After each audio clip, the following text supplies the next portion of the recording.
بدأ أنصار المنتخب الجزائري في إنهاء إجراءات السفر إلى البرازيل لمساندة منتخب بلادهم في المونديال.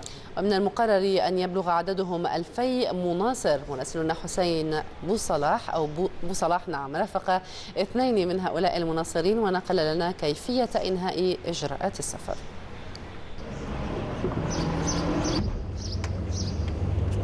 عبد القادر وشمس الدين مناصران من نوع خاص، كيف لا وحضور مباريات المنتخب الوطني الجزائري أينما حل موعد لا يقبل التأخير بالنسبة لهما.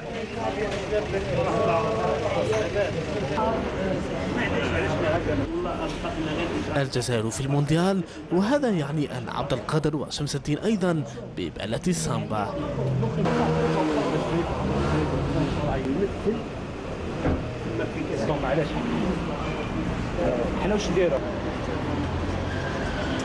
احنا مناصرين تاع الفريق الوطني، ديما مع الفريق الوطني الجزائري.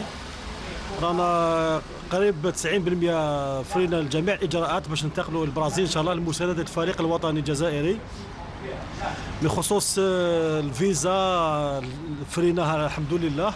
وانا كمناصر للفريق الوطني ومتعود على التنقل مع الفريق الوطني لكل بلدان في العالم، أنا كمناصر احنا التحضيرات تاع أنا جد سعداء اللي رانا نمثلوا العرب والبلد المسلمين في المونديال البرازيل 2014.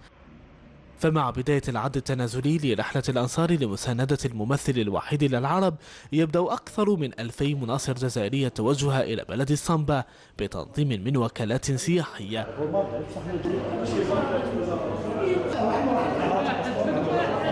وعبد القادر وشمس الدين هم من بين هؤلاء الذين تحصلوا على تأشيرة دخول البلد المنظم للمونديال. ونحطوا ان شاء الله الباستور باش نديروا اخر اجراء هو التلقيح ان شاء الله، وقاتلنا ان شاء الله 25 يوم ونروحوا البرازيل ان شاء الله.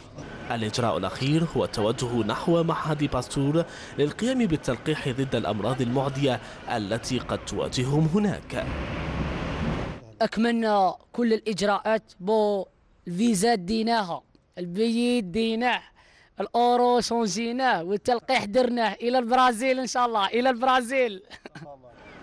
تحقيق نتيجة إيجابية في مشاركة الخضر في هذا العرس الكروي العالمي أمنية كل جزائري يقشعر جسده عند رؤية العلم الجزائري يرفرف عاليا بسماء البرازيل. حسين بوصلاح، بين سبورتس، الجزائر.